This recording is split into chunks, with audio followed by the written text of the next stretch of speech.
যুবকেরা, তোমরা চিনো ছোট সিনেমার পর্দার একজন অভিনেতা যে মারা গেল, তার নাম হলো শাহাবাত সানি।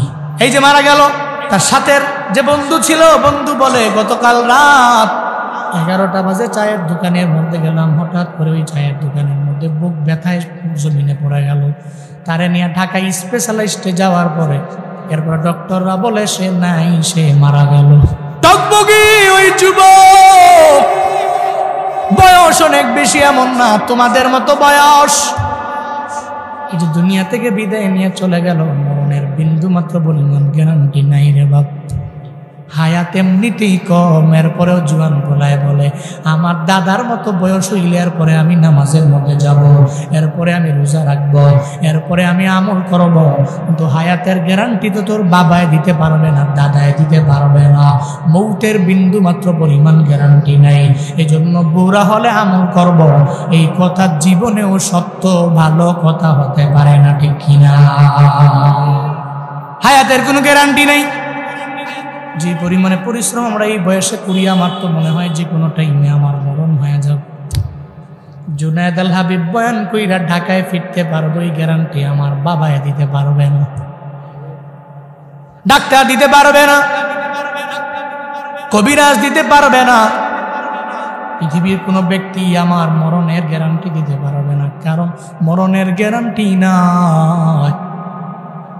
মরণ কোন সময় হবে জানি না, কে জানে। আল্লাহ পাক আমাদের দাম কেন এত পরিমাণে বাড়ায়া দিলেন গোলাম? মর্যাদা কেন বাড়ায়া দিলেন? শ্রেষ্ঠত্ব আল্লাহ পাক রব্বুল আলামিন কেন বাড়ায়া দিলেন? শুনে যাও বগুড়ার মুসলমানেরা। 5টা কারণে আমাদের দাম বেড়ে গেছে। 1 নম্বরে সাইয়্যিদুল আম্বিয়া, আমাদের নবী, সব নবীদের লিডার, ঠিক কিনা? আমগো নবীর উপরে কোন নবী নাই, আছে? মুহাম্মদ হলো নবিউল আম্বিয়া, সমস্ত নবীদের নবী হলো আমার নবী। শুধু তাই না রে বাবা, মেরাজে যেদিন আল্লাহ পাক আমার মায়ার নবীরে নিয়ে গেলেন, জিব্রাইল এবং মিকাইল বুরাকের মধ্যে চড়াইয়া বাইতুল মাকদিসে যখন নিয়ে গেলেন, জেরুজালেমের ফিলিস্তিনের আকসা মসজিদের মধ্যে নিয়ে গেলেন, বুরাকটাকে রাইখা যখন মসজিদের মধ্যে ঢুকলেন, মসজিদের ভিতরে ঢুকার পরে তাকায় দেখে আমার মায়ার নবী কেউ নামাজ পড়ে, কেউ রোজা রাখে, কেউ কেমন জানি তিলাওয়াত করে, কেউ রুকুতে, কেউ সেজদায়, সব ছড়ায় ছিটায় রয়েছে। দিনে নাকি রাতে? মেরাজ কোন সময়? রাতে না দিনে? নবীজি অবাক হয়ে গেলেন, কি রাতের বেলা বাইতুল মাকদিসে এত মানুষকে? মায়ার নবী ডেকে বলে, জিবরাইল ভাই আমার, আমারে জানায়া দাও এরা কারা? জিবরাইল ডেকে বলে, নবী আমার, আপনার সম্মানের খাতিরে দুনিয়ার যত পয়গম্বর আছে, সব পয়গম্বর গুলো আপনার সম্মানের জন্য আল্লাহ আজকে এই বাইতুল মাকদিসের মধ্যে জড়ো করেছে। এমন কোন নবী নাই যে বাইতুল মাকদিসের মধ্যে নাই, জেরুজালেমের আকসার মধ্যে নাই। সব নবীর আল্লাহ এই মসজিদের মধ্যে আনলেন আপনার সম্মানে। এই মসজিদের মধ্যে আল্লাহ পাক রব্বুল আলামিন জড়ো বানাইলেন। একটু পরে আমার মায়ার নবী বলে, ও জিবরাইল ভাই আমার, এরা সব বুঝি আম্বিয়া। হঠাৎ করে 2 রাকাত নামাজের জন্য আদেশ দেওয়া হলো। সবাই মিল্লা 2 রাকাত নামাজ পড়েন, আবার একা না বরং জামাতে। এবার জামাত করার জন্য একজন ইমাম লাগবে কি লাগবে না? ইমাম তো লাগবে। জিবরাইল বলে, নবী আপনি ইমাম হয়ে যান, কেউ আপনার সামনে যাবে না। মায়ার নবী ডেকে বলে, রে জিবরাইল, আমি কেন সামনে যাব? আমার আগে আমার বাবা ইব্রাহিম, আমার বাবা আদম, মুসা, ঈসা নবী দুনিয়ার মধ্যে আছে, এরা সব আগে যাবে, কেন আমি ইমাম হয়ে যাব? জিবরাইল কয়, নবী আমার, আপনার আগে কেউ যাবে না, কেউ যেতে পারবে না, কারণ এই সম্মান কেউ দেয় না। ওয়ারফা'না লাকা যিকরাক, এই সম্মান একজন বাড়াইছে, চিল্লায়া বলেন তার নাম। সম্মান আল্লাহ বাড়ায়া দিয়েছে। আপনি তো ইমামুল মুরসালিন, সমস্ত রসুলদের সমস্ত নবীদের নেতা হলেন আমার নবী। আমার নবীর উপরে কোন নবী আছে? হযরত ইব্রাহিম নবীর লকব খলিলুল্লাহ, কার বন্ধু? আমার মায়ার নবীর লকবের দিকে দেখো, ওই মায়ার নবীর লকব হাবিবুল্লাহ, কার বন্ধু? তাহলে দুইটা লকবের মধ্যে পার্থক্য কোথায়? সব দুইজনই তো আল্লাহর বন্ধু। এই দুইজনের মধ্যে পার্থক্য হলো ইব্রাহিম নবী আল্লাহকে রাজি করার জন্য পাগল, আর আমার মায়ার নবীকে আল্লাহ রাজি করার জন্য পাগল। চিল্লায় পড়া যাবে কি মারহাবা? সব নবীরা আল্লাহর জন্য পাগল, আল্লাহ আমার নবীর জন্য পাগল। বগুড়ার মুসলমানের মানে বোঝা গেল আমরা দামি হওয়ার পেছনে এক নম্বরে আমাদের নবী, এক নম্বরে শ্রেষ্ঠত্বের নমুনা। পাঁচটা কারণে আল্লাহ আমাদের দাম বাড়ায় দিলেন, এক নম্বরে নবীর মাধ্যমে আমাদের দাম বেড়ে গেল। শুধু তাই না রে বাবা, একটু মনোযোগের কান লাগায় শুইন রে বাপ। ইব্রাহিম নবীর উম্মতেরা একটা নির্দিষ্ট জায়গায় ইবাদতের জন্য যাওয়া লাগছে। ওই জায়গায় ইবাদতের জন্য গেলে এরপরে কবুল হবে, ওই জায়গায় না গেলে ইবাদত কবুল হবে না। কিন্তু আমগো নবীর উম্মতের জন্য নির্দিষ্ট কোনো জায়গা লাগে না। একটা হাওড়ের মধ্যে গেছে, ওই জায়গায় কাজের জন্য। ডানেও মসজিদ নাই, বামেও নাই, সামনেও নাই, পেছনেও নাই।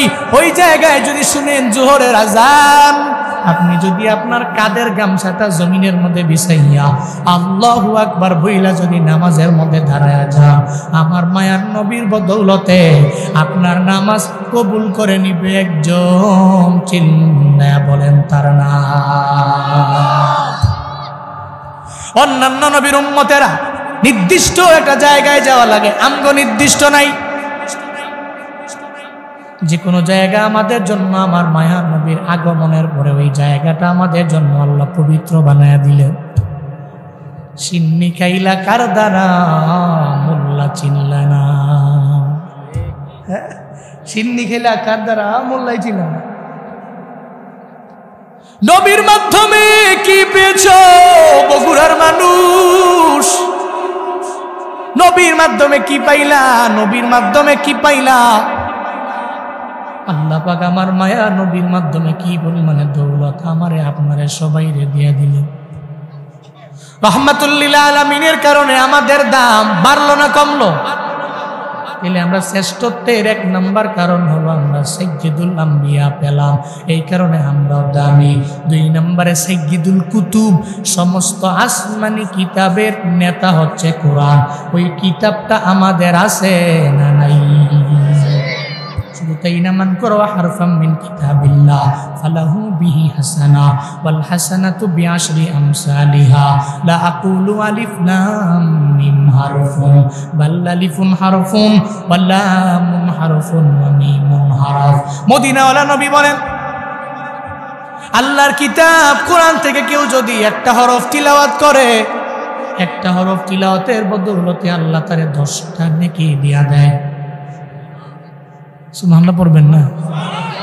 নবীজি বলেন, লা আকুলু আলিফ লাম মিম হারফুন, আমি বলি না আলিফ লাম মিম তিনটা মিললা একটা হরফ, বাল আলিফুন হরফুন, বরং আলিফ সিঙ্গেল একটা হরফ, ওয়া লামুন হরফুন, লাম সিঙ্গেল একটা হরফ, ওয়া মিমুন হরফুন, মিম সিঙ্গেল একটা হরফ। আমার কোন উম্মত যদি জবান দিয়া বের করে আলিফ লাম মিম, তার আমল নামায় 3টা নেকি না, আল্লাহ পাক তার আমল নামায় 30টা নেকি দান করবে। কিতাবেও আমরা দামি। শ্রেষ্ঠত্বের 3 নাম্বার কারণ আমরা কত পরিমাণে দামি। সাইয়্যিদুশ শুহুর, দুনিয়ার অন্য কোন উম্মতেরা যা পায় নাই আমরা তা পেলাম। তা হলো এই 12 মাসের মধ্যে একটা মাস আছে সামনে যে আসতেছে, রমজান মাস। আল্লাহ কোন নবীর উম্মতের দেয় নাই, আমাদের দিলেন। ওই রমজানে কেউ যদি একটা নফল ইবাদত করে, ওই নফল থাকে না, ওই নফলটা ফরজের সমতুল্য হয়ে যায়।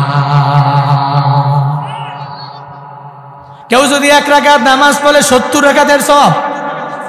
শুধু তাই না, নবীজি বলেন 70 না, এটা 700 গুণে পর্যন্ত আল্লাহ পাক বাড়ায়া দেয়। শুধু তাই না, কেউ যদি একবার জিকির করে তাহলে 70 বার জিকির করার সওয়াব। কেউ যদি 1 টাকা দান করে তাহলে 70 টাকা দান করার সওয়াব।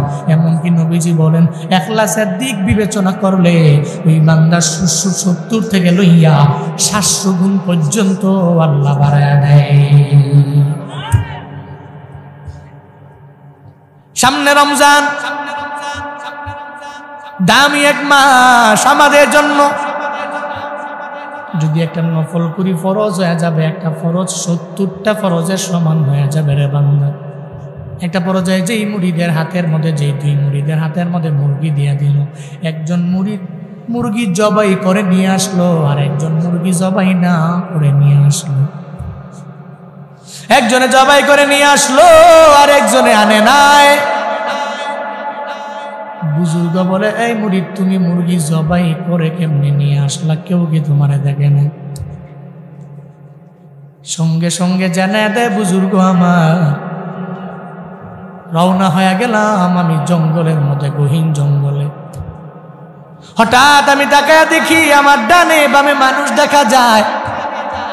শর্ত দিয়েছেন কেউ দেখলে মুরগি জবাই করা যাবে না, এজন্য জবাই করতে পারলাম না। এরপরে জঙ্গল থেকে বের হইয়া আমি 4 দেয়ালের মধ্যে ঢুকে গেলাম। উপরে ছাদ, ডানেও দেয়াল, বামেও দেয়াল, সামনে দেয়াল, পেছনে দেয়াল। সঙ্গে সঙ্গে আমার আর বুঝতে বাকি না, এখানে আমার কেউ দেখে না। আমি আমার মুরগিটাকে জবাই করলাম ওই দরওয়াজা লাগাইয়া, রুমের মধ্যে মুরগিটাকে জবাই করে আপনার দরবারে আমি নিয়ে আসলাম। এবার ওই বুজুর্গ জানা দেয়, ও মুরিদ তুমি আমারে জানাও, তুমি মুরগি জবাই না করে কেমনে আমার দরবারে আনবা? সঙ্গে সঙ্গে ওই মুরিদটা জানা দেয়, বুজুর্গ আমার, পীর আমার, আমি এই মুরগি নিয়া যখন আমি দরওয়াজা লাগায়া আমি বিল্ডিং এর মধ্যে ঢুকলাম, আমার ডানে দেয়াল, আমার বামে দেয়াল, আমার সামনে দেয়াল, আমার পেছনে দেয়াল, আমার মা দেখে না, আমার বাবা দেখে না, দুনিয়ার কোনো মানুষ আমার ওই জায়গার মধ্যে দেখে না। তবে আমার মনে পড়ে যায় কেউ আমারে দেখে না, একজন তো দেখে, চিল্লা বলেন তার না। বিল্ডিং এর মধ্যে আমি দেখছি ওখানে কেউ নাই। বগুড়ার মুসলমান বলো, ওখানে কেউ নাই, কে আছে? যেখানে ডানে কেউ নাই, বামে কেউ নাই, সামনে কেউ নাই, পেছনে কেউ নাই, ওখানে তো আল্লাহ আছে, আল্লাহ আছে। এই ব্যাপারে ওই মুরিদ বলে, আমি আল্লাহ আছে জন্য আমি বিল্ডিং থেকে বের হয়ে গেল। বিল্ডিং থেকে বের হইয়া যখন আমি মুরগি নিয়ে জঙ্গল আর কিনারা হয়ে গেল, অন্ধকার, ওখানেও তাকায় দেখি কেউ নাই। কেন যেন আসমানের দিকে তাকাইলে মনে হয় আমার রব আমার দিকে তাকায় আসছে। কেউ নাই, আমার আল্লাহ আমার দিকে তাকায় আছে। ও বুজুর্গ আমার, মুরগিটা নিয়ে সব জায়গার মধ্যে যাওয়ার পরে আমি দেখি দুনিয়ার কেউ নাই, ওই জায়গা আমার আল্লাহ আছে। বুজুর্গ জানা দেয়, মুরিদরে 2 জনের মুরগি জবাই করানো আমার উদ্দেশ্য ছিল না, বরং এই মুরগিটা 2 জনের হাতের মধ্যে আমি দিলাম। কেন জানি? এই মুরগিটা দিলাম আমি পরীক্ষা করার জন্য, তাকওয়ার লেভেলে কে সর্বোচ্চ লেভেলে যাইতে পারল, কে কার ভিতরে আল্লাহর ভয় অনেক পরিমাণ বেশি আছে, এটা জানার জন্য আমি তোমাদের টেস্ট করলাম। যেই মুরিদ মুরগি জবাই কইরা নিয়ে আসলা, সে জীবনেও কোনোদিন আমার পরের খেলাফত পেতে পারো না। যে মুরগি জবাই না করে চলে আসলা, আমার পরের খেলাফতটা আমি মায়া করে তোমারই দিয়া দিলাম। আউলিয়ারা কারে উকবা ইখতিয়ার জাহেদারা কারে দুনিয়া ইখতিয়ার মাইলে মুমিন সুয়ে মুমিন মিশাওয়াত মাইলে কাফির সুয়ে কাফির মিশাওয়া সোহবতে সালেহ তোরা সালেহ কুনাত সোহবতে তালেহ তোরা তালেহ কুনাত। বুজুর্গ বলে তোমারে দেওয়া হলো না। রমজান মাসে পানির নিচে ডুব দিয়া দরওয়াজা লাগাইয়া পর্দাটা নেয়া খাও, তোমার এলাকার মাতবর তোমারে দেখে না। বগুড়ার এই গাবতলির পাশের এলাকার মুসলমানেরা, সোনাতলার মুসলমানেরা একটু বলো না রে বাপ, মাতবর দেখে না যেই জায়গায়, ইমাম দেখে না যেই জায়গায়, খতিব দেখে না যেই জায়গায়, বক্তা সাহেব দেখে না যেই জায়গায়, ওই জায়গায় আল্লাহ আছে না না?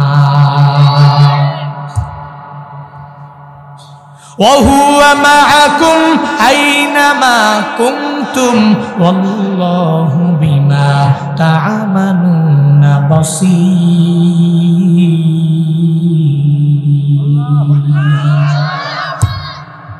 আল্লাহ পাক বলেন وهو معكم, তিনি তোমাদের সাথে আছে, আইনামা কুনতুম, যেথায় মন চায় সেথায় যাও। কে সাথে? আল্লাহু বিমা তা'মালুনা বাসীর, আল্লাহ তার কুদরতি চক্ষু দিয়া বান্দা তোমারে দেখে, বান্দা তুমি কি আমল করো, কি কার্যাদি সম্পাদন করো, এই ব্যাপারে কেউ দেখে না, কেউ জানে না, আমার আল্লাহ সর্বাবস্থায় দেখে। এজন্য রমজান মাস প্রিপারেশন কি? আমরা প্রিপারেশন নিব হচ্ছে, যেহেতু রমজান মাসে আল্লাহ প্রস্তুতি নেয়, আমরা শ্রেষ্ঠত্ব পেয়েছি কেন? 1 নম্বরে নবীর কারণে, মনে আছে তো? 2 নম্বরে কিতাবের কারণে, কোরআনের কারণে, 3 নম্বরে রমজান মাসের কারণে। সুবহানাল্লাহ জোরে পড়বেন না? রমজানের আগে খালি বোট, পেঁয়াজ ও আলুর সব এগুলা বানানো আর এগুলা কিনাই রমজানের সম্পূর্ণ প্রস্তুতি নয়। রমজানের সম্পূর্ণ প্রস্তুতি হলো নিজেকে ফ্রেশ করে এখন থেকেই নামাজ এবং রোজা রাখার মাধ্যমে প্রিপারেশন নেওয়া। একটু বলেন তো, রমজান মাস ভালো লাগে না? কথা বলেন না কেন? এখানে মন থেকে বলেন, রমজান মাস ভালো লাগে না? কত আনন্দ লাগে। মাঝে মাঝে ভাবি 1 মাস কেন আল্লাহ দিলেন, 2 মাস হলে তো পারত। সুবহানাল্লাহ পড়বেন না? কত মজা, কত আনন্দ, কি সুন্দর তারাবি, কি সুন্দর সবাই মিলে, সবাই উঠে রাত গভীরে ফজরের আগে সাহারি, সবাই মিলে একসাথে মসজিদের মধ্যে বসে ইফতার, ঘরের মধ্যে সবাই নিয়ে ইফতার, 5 ওয়াক্ত নামাজ বা জামাতে, মাগরিবের নামাজের পরে কি সুন্দর মাঝে মাঝে দেখবেন না মসজিদের মাইকে নাশিদ পরিবেশন করে, কোরআন তিলাওয়াত করে, এত সুন্দর মজা অন্য কোন মাসে আছে বলে? সুবহানাল্লাহ পড়বেন না? এই রমজান একমাত্র দিয়েছেন, রমজান এই পুরা মাসটা আমাদেরকে আল্লাহ পাক দিয়েছেন, এমন মাস আল্লাহ অন্য কোনো নবীর উম্মতের দেন নাই। এই জন্য আমাদের দাম, আমাদের শ্রেষ্ঠত্ব এই রমজান মাসের মাধ্যমে বেড়েছে। চিল্লা এখন আল্লাহু আকবার। রমজানের রোজাগুলো রাখলে ফায়দা। রমজানের ওই রোজা রাখো, রমজানের ওই রোজা রাখো, গোনা যাবে ঝরিয়া, আসছে রমজান রহমত লইয়া, আসছে রমজান মাগফিরাত লইয়া, আসছে রমজান নাজাত লইয়া। পবিত্র রমজান মাসি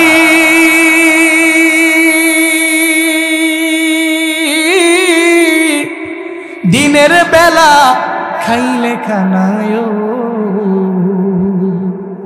আল্লাহ তাআলা দিবে গজব, আল্লাহ তাআলা দিবে গজব, বিপদে ধরবে চাপায়া, আসছে রমজান রহমত লইয়া, আসছে রমজান মাগফিরাত লইয়া।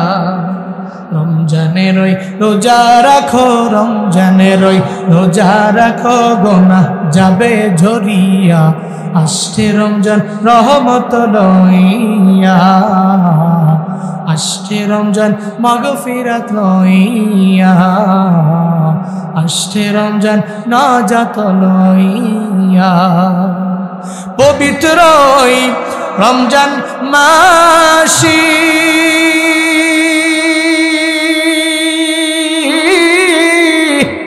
ভোর রাতে সাহারি খাইলে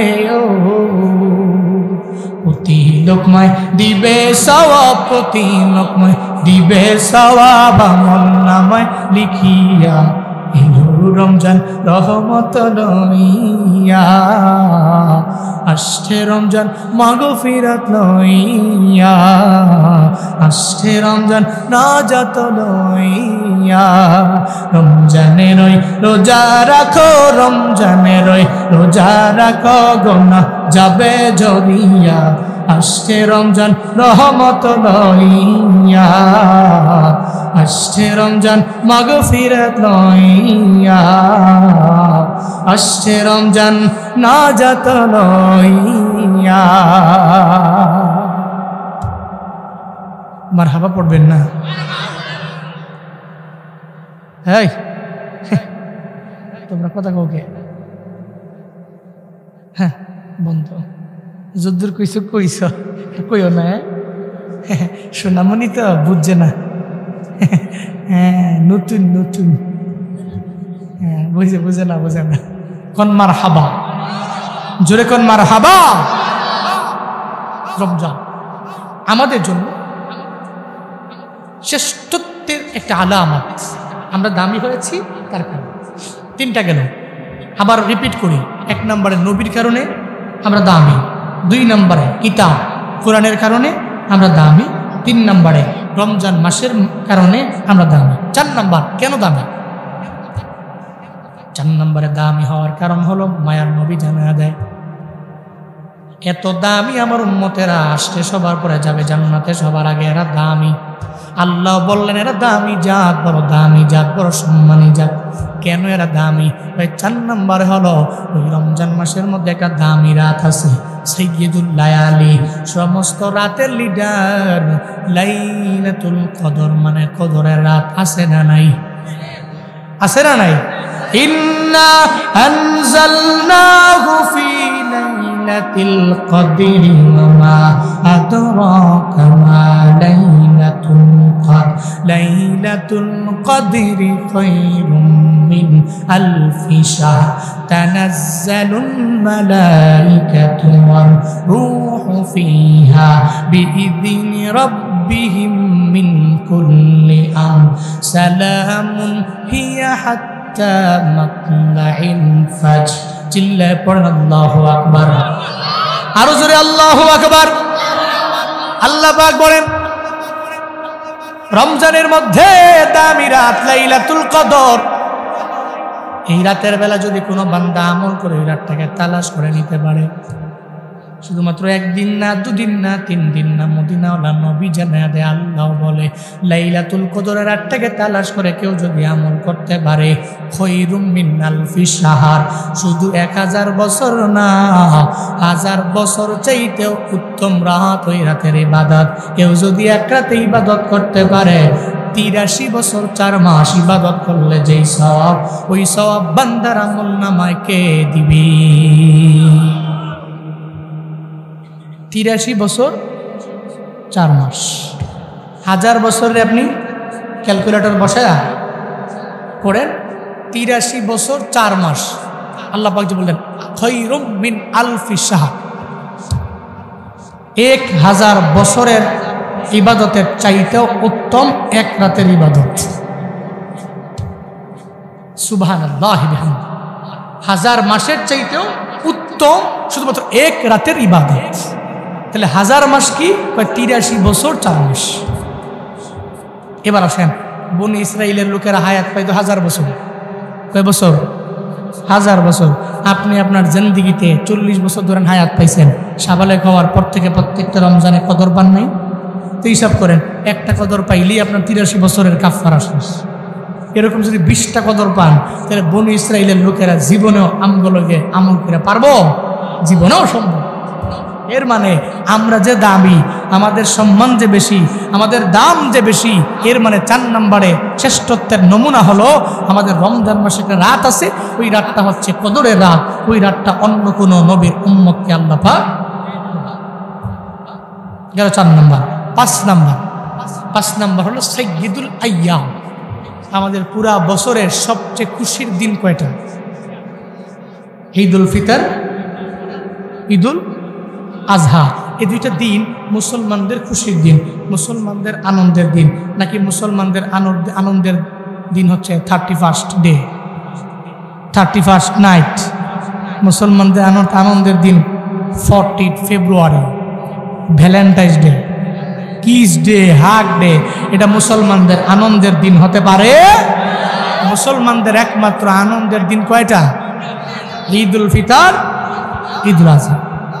এই জন্য মুসলমানের সন্তানরা হিন্দুদের দুর্গা পূজাকে নিজের পূজা মনে কইরা, নিজের উৎসব মনে কইরা দুর্গা পূজার উৎসবে যেতে পারে, কিন্তু মুসলমানদের ব্যক্তিত্ব নাই। হিন্দুরা কয়জন ঈদের নামাজ পড়ার লিগায়? কয়জন আয়? আপনার ঈদের নামাজে জীবনে কোনোদিন দেখছেন হিন্দু পাঞ্জাবি টাঞ্জাবি ফুইরা নামাজ দাঁড়াইছে? দেখছেন? ঈদুল আজহায় আপনি গরু জবাই করতেছেন, আপনার লোক গরু টরু জবাই করে এক লোকে বইয়া খাইয়া লাইছে, কয়জন হিন্দু? কিন্তু আপনি তো বেলাজা, আপনি বেসরম, আপনি পবিত্র হওয়া সত্ত্বেও আপনি হিন্দুদের দুর্গা পূজায় গিয়ে এই উৎসবটা পালন করতে বিন্দুমাত্র পরিমাণ আপনার ব্রেইনে আপনাকে বাধা দেয় না। আপনি যে মুসলমান এই চিন্তায় আপনার ব্রেইনে আসে না, এটা তো আমার উৎসব নয়। আমার উৎসব তো আল্লাহ পাক নির্ধারণ করেছেন পুরা বছরের মধ্যে কয়দিন? 1 নাম্বার ঈদুল ফিতর, 2 নাম্বার ঈদুল আজহা। তাহলে কয়টা পাইলাম? 2টা। মোট শ্রেষ্ঠত্ব, আমরা যে শ্রেষ্ঠ, আমরা যে দামি, এর পিছনে মূল কারণ কয়টা? 5টা। 1 নাম্বার নবীর কারণে আমরা দামি, ঠিক কিনা? 2 নাম্বার কোরআনের কারণে আমরা দামি। 3 নাম্বার আমরা মাসের কারণে, রমজান মাসের কারণে আমরা দামি। 4 নাম্বার রমজান মাসের লাইলাতুল কদর যে রাত, ওই রাতের কারণে আমরা দামি। 5 নাম্বার পুরা বছরের মধ্যে যে 2টা ঈদ, এই 2টা ঈদ আমাদের সমস্ত দিনের লিডার, সিদ্দুল আইয়াম যেটাকে বলা হয়, সমস্ত দিনের লিডার কি? 2টা দিন। ওই 2টা দিন হচ্ছে 2টা ঈদ, ওই 2টা ঈদ হচ্ছে ঈদুল ফিতর আর ঈদুল আজহা। তাহলে এই ঈদের 2টা দিনের কারণে আমরা দামি, এই 5টা জিনিসের কারণে আমরা দামি। ঘোষণা আমার না, ঘোষণা দিয়েছেন নবীজি। বলেন আল্লাহু আকবার। এবার আসেন, আল্লাহ বলছেন সূরা আলে ইমরানের 110 নম্বর আয়াতে, আমরা দামি, আমরা সম্মানী। পড়েন সুবহানাল্লাহ। এবার এই দামটাকে কন্টিনিউ করার জন্য কাজ করা লাগবে 3টা। এবার আসেন, আমরা যে দামি সম্মানী খালি কইলেই তো হইল না, এই গুণটা ধরে রাখতে হবে মৃত্যু পর্যন্ত। এই ধরে রাখতে হলে আবার কয়েক গুণে গুণান্বিত হওয়া লাগবে। সবাই কয়েক গুণে? তা'মুরুনা বিল মা'রুফি ওয়া তানহাউনা 'আনিল মুনকার ওয়া তু'মিনুনা বিল্লাহ। চিল্লা পড়েন আল্লাহু আকবার। আল্লাহ পাক বলেন, এই মুসলমানেরা বড় দামি জাত, উম্মতে মুহাম্মদীরা বড় দামি বলে তোমাদের এই দামটারে বজায় রাখার জন্য, কন্টিনিউ রাখার জন্য 3 গুণে গুণান্বিত হওয়া লাগবে। 1 নাম্বার গুণের নাম, মানুষের সৎ কাজের ব্যাপারে আদেশ দাও। কি কাজের ব্যাপারে? সৎ কাজের ব্যাপারে আদেশ দাও। ওয়া তানহাউনা আনিল মুনকার, মানুষকে গর্হিত অন্যায় কাজের ব্যাপারে তুমি নিষেধ করো। 3 নম্বরে ওয়া তু'মিনুনা বিল্লাহ, এক আল্লাহর প্রতি তুমি ঈমান এনে নাও। এক আল্লাহর প্রতি ঈমান এনে নাও। মাদার তেরেসা মানুষকে ভালো কাজের ব্যাপারে আদেশ দিত, তবে রবের দরবারে সে দামি নয়। কেন দামি নয়? কারণ মাদার তেরেসার ঈমান নাই। আল্লাহর দরবারে ওর দাম নাই যার ঈমান নাই, আল্লাহর দরবারে তার দাম আছে যার ঈমান আছে, ঠিক কিনা? হযরতে বেলালের দিকে দেখো, সম্ভ্রান্ত পরিবারের বেলাল না, এরপরেও বেলালের দাম রবের দরবারে আছে না নাই? কিন্তু আবু জাহাল সম্ভ্রান্ত পরিবারের অধিকারী, রবের দরবারে আবু জাহালের দাম নাই। ওতবার দাম নাই, সাহেবার দাম নাই, ওয়ালিদ ইবনে মুগীরার দাম নাই। হযরতে বেলালের দাম আমার রবের দরবারে আছে। কেন জানোনি? কারণ হযরতে বেলাল দামি হয়ে গেলেন ইমানের কারণে। আল্লাহ কয় তুমি দামি এবং শ্রেষ্ঠ মৃত্যু পর্যন্ত থাকতে পারবা। এক নম্বরে ইমান এনে নাও, ইমান আনার পরে মানুষের ভালো কাজের ব্যাপারে আদেশ দাও, এরপরে অসৎ কাজের ব্যাপারে নিষেধ করো। মানুষের জানায়া দাও ফজরের নামাজে উঠলে একা একা নামাজে গেলে হবে না, ডাইকা ডাইকা যাবেন, রাস্তা দিয়ে যাবেন। এই মুসলমানেরা নামাজের জন্য মসজিদে আসো, যতই আরামে ঘুমাও একদিন জীবনে চিরনিদ্রায় শায়িত হয়ে যাব। ওদিন এমন ঘুমাইবা ওই ঘুম থেকে জাগ্রত করে দেওয়ার মতো তোমার কেউ লাগবে না। আপনি মানুষের বলেন না আমি একা একা নামাজ পড়া জান্নাতি হবে না, বরং সবাইরে নিয়ে আমার জান্নাতে যাওয়া লাগবে, ঠিক কিনা?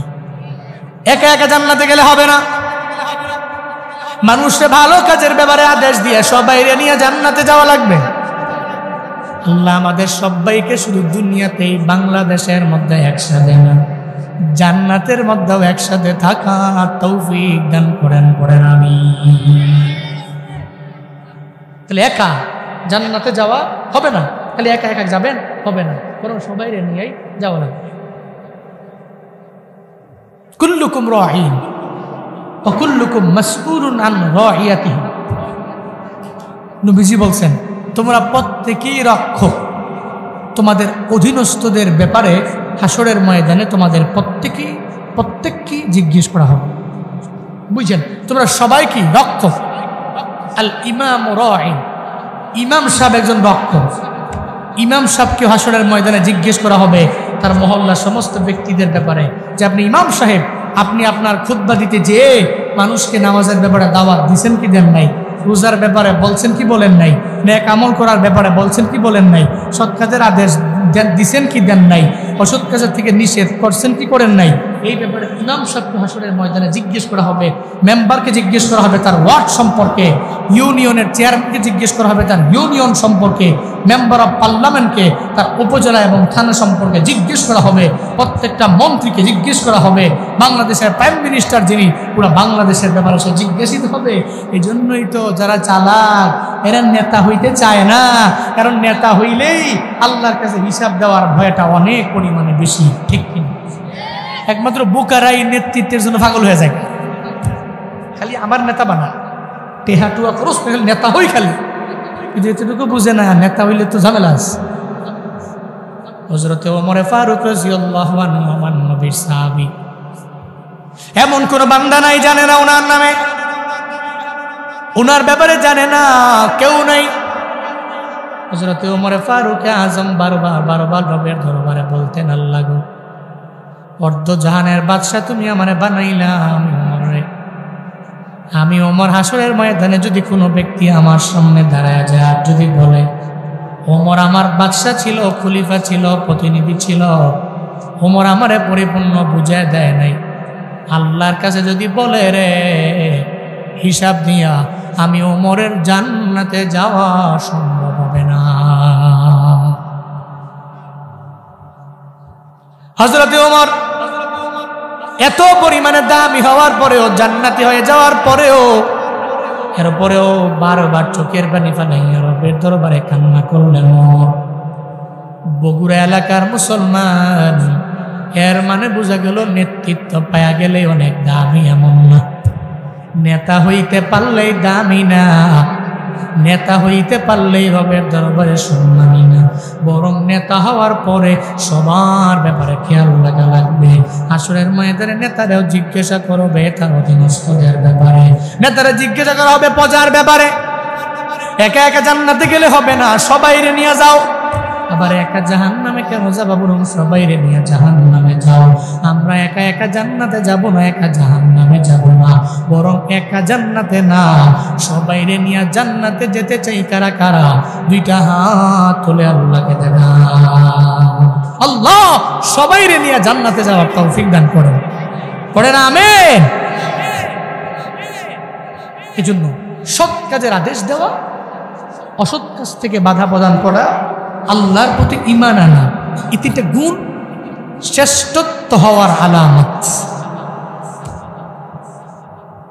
এবার ঘরের মধ্যে বিবিরা তার স্বামীরে বলবে, স্বামী আমার আপনি নামাজে কেন যান না? বিবি স্বামীরে বলবে, স্বামী আমার ফজরে নামাজে যাবেন, জোহরে যাবেন, নাসরে যাবেন, মাগরিবে যাবেন, এশায় যাবেন। বিবি তার স্বামীরে দইরা দইরা নামাজের মধ্যে নিয়ে যাবে, নামাজে যাওয়ার জন্য ইন্সপায়ার করবে। বিবি যদি একটা স্বামীরে বলে আজকে থেকে 5 ওয়াক্ত নামাজ না পড়লে ঘরে খানা নাই, একটা বিবি যদি আওয়াজ দেয়, দেখবেন রে বাবা তারপর থেকে স্বামী নামাজ পড়তে বাধ্য হবে। একদিন বিবি ঠেলায় পড়বে, 2 দিন পড়বে, 3 দিন পড়বে, 4-5 দিনের বেলায় নিজের নামাজের প্রতি একটা মহাব্বত সৃষ্টি হয়ে যাবে। তখন এমনিতেই নামাজ পড়ার জন্য দৌড়াবে, ঠিক কিনা? বগুড়ার আম্মা জানেরা, ফজরের নামাজে অ্যালার্ম দিয়া আপনি ঘুম থেকে যাইগা, একা একা নামাজ পড়লে হবে না। আপনি আপনার স্বামীরেও বলবেন, স্বামী আমার আপনি ফজরের মধ্যে যান, একটু নামাজটা পড়া আমার ঘরের মধ্যে আসেন। মনে রাখবেন রে বাবা, যেই ঘরের মধ্যে ফজর নামাজ পড়ে না ওই ঘরের রিজিকের মধ্যে বরকত হয় না। যেই ঘরের মধ্যে ফজর হয় রিজিকের মধ্যে বরকত দিয়ে দিবেন কি? রিজিকের মধ্যে বরকত হয়ে যাবে। স্বামীরে বলেন, স্বামী আমার একা একা আমি জান্নাতে যাব না, তোমারে নিয়ে জান্নাতে থাকবো। জান্নাতের মধ্যে 2 জনে আমরা মিলে থাকবো। তবে আমিও নামাজ পড়লাম, মুসল্লায় দাঁড়ায় গেলাম, তুমিও নামাজে যাও, তুমিও মুসল্লার মধ্যে দাঁড়ায় যাও। বগুড়ার আম্মা জানেরা যদি আমার বাবাদেরকে বারবার চাপ দেয় রোজার জন্য, বারবার চাপ দেয় তিলাওয়াতের জন্য, বারবার চাপ দেয় আমলের জন্য, আল্লাহর কসম করে বলে গেলাম আমার আম্মা জানেরা চাপ দিলেই আব্বারা নামাজি হবে, আমার বোনেরা চাপ দিলে আমার ভাইয়েরা রোজাদার হবে, আমার বোনেরা চাপ দিলে আমার ভাইয়েরা দানকারী হয়ে যাবে, আমার বোনেরা চাপ দিলে আমার ভাইয়েরা ওলিয়ে কামেল হয়ে যাবে। একটা বিবি স্বামীর ব্যাপারে এত পরিমাণে অবদান রাখে। বসিরউদ্দিন নামের একটা ডাকাত ছিল সিরিয়া বসরার মধ্যে। ওই বসিরউদ্দিন নামক ডাকাতটা 40 জন ডাকাতের লিডার। কয়জনে? কিন্তু ঘরের মধ্যে বিবি, যে ওই বিবির কাজ হলো, বিবি খালি বারবার কয়, এই স্বামী ডাকাতির দরকার নেই, যা দিবেন আনবেন আলহামদুলিল্লাহ বলবো, না পাইলে নিজের সবির বানাবো। নবীজি পেটে পাথর বানছে, প্রয়োজনে পাথর বানতে চলবো। এরপরও চুরি ডাকাতি করা এটা ভালো কাজ না খারাপ কাজ? এটা বাদ দেয়। কে কয়? কারে বলে? স্বামী। কিন্তু মানতে রাজি না। স্বামী এক কান দিয়া ঢুকায় আর এক কান দিয়া বের করে দেয়। এমন গাউরা স্বামী আসে না? না কোথায় শুনেন আছে। কিন্তু দেখবেন আপনার স্ত্রী আপনারা বারবার বলে, কি ব্যাপার নামাজ পড়লে কি হয়? দেখবেন বিবির কথা কানেই নেয় না, এক কান দিয়ে ঢুকায়া আর এক কান দিয়ে বের করে দেখে, দূর ইটা হুজুরা এই তো নামাজের কথা কই, আমলের কথা কই, হুজুরা কত কথাই কই, বাদ দাও। এরকম এক কান দিয়া ঢুকায়া আর এক কান দিয়া বের করে দেয়। এমন আছে না নাই? বসিরউদ্দিনের বিবি বারবার কয়, এক কান দিয়ে ঢুকায় আর এক কান দিয়ে বের করে। বিবি খালি আল্লাহর কাছে দোয়া করে, আল্লাহ তারে কি একটু হেদায়েত দেওয়া যায় না? বিবি আল্লাহর কাছে দোয়া। একদিন 40 জন কয়, হ্যাঁ বসিরউদ্দিন চলো আজকে এমন বাড়িতে ডাকাতির জন্য যাব, খালি একটা রাত যদি ডাকাতি করতে পারি মৃত্যু পর্যন্ত বৈশা খাওয়া যাবে। বড় লোকের বাড়ি। বসিরউদ্দিন মায়ায় পড়ে গেল, কয়েক রাতের বেলা আমি যদি চুরি করতে পারি তাহলে আমি মৃত্যু পর্যন্ত খেতে পারবো, চল না ডাকাতির জন্য চলে যাই। যাওয়ার পথে বিবি পায়ের মধ্যে দুইরা বলে, স্বামী আমার কই রওনা হয়ে যাচ্ছেন? ডাকাতির জন্য যায়। আমার টাকা পয়সা লাগবে না, কিচ্ছু লাগবে না, আমি এক বেলা খাবার পাইলে আলহামদুলিল্লাহ, না পাইলেও শুকুর। কিন্তু মানতে রাজি না। 40 জন ডাকাতের প্রলোভনের মধ্যে ভুইরা বসিরউদ্দিন রওনা। বিবির কথা মানে না। প্রতিমধ্যে যাওয়ার পরে একটা জঙ্গলের মধ্যে চলে গেল। গহীন জঙ্গলের মধ্যে বসিরউদ্দিন শুনে কানের মধ্যে প্রত্যেকে যেন গুনগুন করে কান্নার আওয়াজ। কে যেন চোখের পানি ফালা ফালা গুনগুনে গুনগুনে কান্দে। বসিরউদ্দিন কয়, দাঁড়াও দেখি না কে যেন কান্দে, দেখি না। সঙ্গে সঙ্গে সবাই দাঁড় করে চলে গেলেন। তাকায় দেখে জঙ্গলের মাঝে একটা মসজিদ দেখা যায়। মসজিদের দরওয়াজাটা ওপেন করে দেয়। তাকায় দেখে মাদ্রাসার একটা ছেলে, ছোট মানুষ, বয়স অনেক বেশি না, পরনের মধ্যে পাঞ্জাবি পরা, মাথার মধ্যে টুপি পরিয়ে তো ছেলেটা চোখের পানি ফালাইয়া রবের দরবারে আবদার জানায়, আল্লাহ গো, ছোটবেলায় তুমি আমার মায়েরও নিয়ে গেল, আমার বাবারেও নিয়ে গেল, আমি বড় এতিম, আমি বড় অসহায়, আমার মাও নাই, আমার বাবাও নাই। হে আল্লাহ, আমার মাদ্রাসার মধ্যে আমার বন্ধু বান্ধবের রাতের বেলা আগুন জ্বালাইয়া আলোর মাধ্যমে পড়তে পারে, আমার তেল কেনার টাকা নেই, আমি কিনতেও পারি না, বাতি জ্বালায় আমি পড়তে পারি না রে মালিক, দিনের বেলা আমি পড়ি, রাতের বেলা পড়তে পারি না, কেন যেন অন্যান্য বন্ধুদের মতো আমি হতে পারি না, বারবার পিছিয়ে গেলাম, কারণ দুনিয়াতে আমার মাও নাই, আমার বাবাও নাই, আমি বড় এতিম। এই ময়দানে অনেকে আছে রে, যারা বাড়িতে যাওয়ার পরে মায়ের পায় না,